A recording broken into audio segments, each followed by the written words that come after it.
നമസ്കാരം പ്രിയ പ്രേക്ഷകരെ, മക്കളുടെ മനസ്സറിയാം ഏവർക്കും സ്വാഗതം. ഞാൻ ബോണിയാണ്. എന്നോടൊപ്പം പ്രമുഖ സൈക്കോളജിസ്റ്റ് ഖാൻ കരിക്കോട് സാറുണ്ട്. അപ്പോൾ ഇന്ന് വളരെ പ്രധാനപ്പെട്ട ഒരു ചോദ്യമാണ്. ഈ 11 വയസ്സിന് ശേഷം ഈ നമ്മൾ ഉപയോഗിക്കാതിരിക്കുന്ന കഴിവുകളൊക്കെ നഷ്ടപ്പെട്ടു പോകും. കുട്ടികൾ കുട്ടികൾ, അതെ, 11 വയസ്സെന്ന് പറയുമ്പോൾ കുട്ടികളാണ്. കുട്ടികൾ ഉപയോഗിക്കുന്ന കഴിവുകൾ നഷ്ടപ്പെട്ടു പോകുമോ എന്നുള്ളതാണ്. അതിന് ശരിയാണ്. കാരണം നമ്മുടെ ഒരു കുഞ്ഞ് ഉദരത്തിൽ രൂപം കൊള്ളുമ്പോൾ മുതൽ മരണം വരെ ഓരോ തരം വ്യത്യസ്തതകൾ ഉണ്ടായിക്കൊണ്ടിരിക്കുകയാണ്. അപ്പോൾ ഇതിൻ്റെ വ്യത്യസ്തതയുടെ സ്പീഡ് ചില സമയങ്ങളിൽ കൂടുതലായിരിക്കും. ഇപ്പം നമ്മൾ 5 ഇരട്ടി വളരും 2 വയസ്സുണ്ട്, അത്രയും വളരത്തില്ല 6 വയസ്സ് വരെ. അപ്പോൾ അങ്ങനെ വളർച്ച, അതുപോലെ തന്നെ 12-ാം വയസ്സിൽ 11-12 വളർച്ച വളരെ സ്പീഡിലായിരിക്കും. അപ്പോൾ സ്പീഡിലും വരാം, സ്പീഡ് കുറഞ്ഞും വളരാം. അങ്ങനെ എന്തായാലും വളർച്ചയും വ്യത്യാസവും ഏത് കുട്ടിയിലും എപ്പോഴും ഉണ്ടാവും. അപ്പോൾ ഏറ്റവും പ്രധാനപ്പെട്ട ഒരു വളർച്ചയുടെ ഒരു ഘട്ടം ഞാൻ പറഞ്ഞല്ലോ, 2 വയസ്സ് വരെ വലുതായിട്ട് വളരും. പിന്നെ ഞാൻ 11 വയസ്സിൽ ശാരീരികമായ വളർച്ച കൂടും. അതുപോലെ അപ്പോഴത്തേക്കും കുട്ടി എന്ന ഗണത്തിൽ നിന്നും മാറി അവൻ്റെ അനുഭവങ്ങളുടെ ഒരു ശരീര വളർച്ചയോടൊപ്പം അനുഭവങ്ങളും അവനെ സ്വാധീനിക്കും. അപ്പോൾ പഴയ കാലത്ത് ഉണ്ടായിരിക്കുന്ന കഴിവുകൾ, ചില കുട്ടി പഴയ കഴിവുകളൊക്കെ ഉണ്ടായിരുന്നു, ആ കഴിവുകൾ ചിലപ്പോൾ കുറച്ച് വളരുന്നതോടെ അവൻ്റെ താല്പര്യങ്ങൾ വേറെ പല മേഖലകളിലേക്കും പോകാം. അപ്പോൾ ഉപയോഗിക്കാതെ ആ മേഖലകളിലെ കഴിവ് ഇരുന്നാൽ ആ കഴിവ് നശിച്ചു പോകും. എന്ന് വെച്ചാൽ ഈ 11 വയസ്സാകുമ്പോഴത്തേക്ക് 1,00,000 സെല്ലുകളാണ് പുതിയതായി നമ്മുടെ തലച്ചോറിലുണ്ടാകുന്നത്.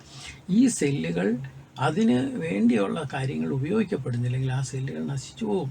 നമ്മൾ പ്രൂണിങ് എന്ന് പറയുന്ന അതേ അർത്ഥം, ഒരു റോസാപ്പൂ അല്ലെങ്കിൽ വലിയൊരു മരത്തിൻ്റെ കമ്പുകളും ശിഖരങ്ങളും കോതി അതിന് നല്ലൊരു ഡിസൈൻ എന്ന പോലെ ഇങ്ങനെ വെട്ടിയൊതുക്കുകളുണ്ടാവും. ഈ വെട്ടിയൊതുക്കലിന് പ്രൂണിങ് എന്നാണ് പറയുന്നത്. അപ്പോൾ തലച്ചോറിൽ ആവശ്യമുള്ള കഴിവുകൾ ഈ 1,00,000 സെല്ലിനകത്തേക്ക് കയറ്റും, ബാക്കിയുള്ള സെല്ലുകൾ നശിച്ചു പോകും. അപ്പോൾ മനസ്സിലായോ? ഇതാണ് അതിനകത്തുള്ളത്. അപ്പോൾ എന്ന് വെച്ചാൽ ഓരോ മസ്തിഷ്കത്തിൽ നാഡീകോശങ്ങളുണ്ട്. 1,00,000 നാഡീകോശങ്ങളാണ് ഉണ്ടാകുന്നത്. അപ്പോൾ ഓരോ നാഡീകോശവും 15,000 മറ്റു കോശങ്ങളുമായി ബന്ധമുണ്ട്.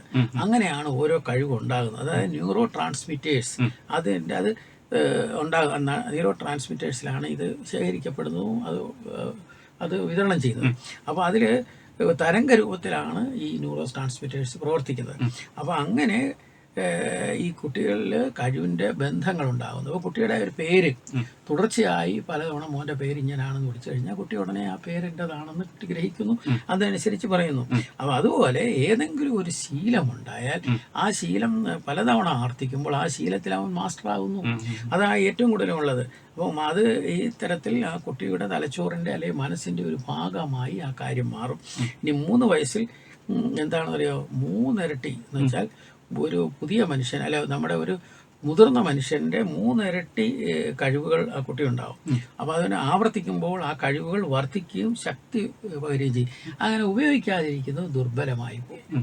അതാണ് ഏറ്റവും പ്രധാനമായി നമുക്കിവിടെ 11 വയസ്സിന് ശേഷം ഇങ്ങനെ ഉപയോഗിക്കാതെ വന്നാൽ ആ നാഡീബന്ധങ്ങൾ, അതിൻ്റെ കണക്ഷൻസ് കുറഞ്ഞ് അത് നമ്മളിൽ നിന്ന് പോകും. അതാ പഴയ കഴിവുകളൊന്നും നമുക്ക് പിന്നീട് ഉപയോഗിക്കാതിരുന്നാൽ അത് നഷ്ടപ്പെടുന്നതിൻ്റെ ഒരു കാരണം.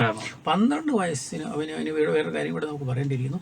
12 വയസ്സിന് മുമ്പ് ആവർത്തിച്ച് കാണുകയോ ചെയ്ത കാര്യങ്ങൾ അത് സ്വഭാവത്തിൻ്റെ ഭാഗമാകും. മോശമാണെങ്കിലും ശരിയാണെങ്കിലും അത് സ്വഭാവത്തിൻ്റെ ഒരു ഭാഗമായി പോകും. അപ്പോൾ ഇത് നമ്മൾ ഓർക്കണം. കുട്ടി 12 വയസ്സിന് മുമ്പ് എന്ത് ശീലിച്ചാലും, മോശം ശീലിച്ചാൽ അത് പിന്നീട് മാറ്റിയെടുക്കാൻ കഴിയാത്ത രീതിയിൽ ഉറച്ചു പോകും. പക്ഷേ അങ്ങനെ ഒരു സംഗതി കൊച്ചു പരുവത്തിലുണ്ടാകുകയും പ്രായം കുറച്ചുകൂടെ മുതിർന്നപ്പോൾ ആ ഇഷ്ടങ്ങളെ മാറ്റിയെടുക്കുകയും ചെയ്താൽ പുതിയതായിരിക്കും തലച്ചോറിൽ ഒരു സ്ഥായിയായി നിലകൊള്ളുക. ഇതെല്ലാം മനസ്സിലാക്കിക്കൊണ്ട് നമ്മുടെ കുട്ടിയുടെ സ്വഭാവത്തിൽ എന്തു മാറ്റണം, എന്ത് കൂടുതൽ ഉണ്ടാക്കണമെന്ന് രക്ഷകർത്താക്കൾ തന്നെ തീരുമാനിച്ചോ ചെയ്യേണ്ടിയിരിക്കുന്നു.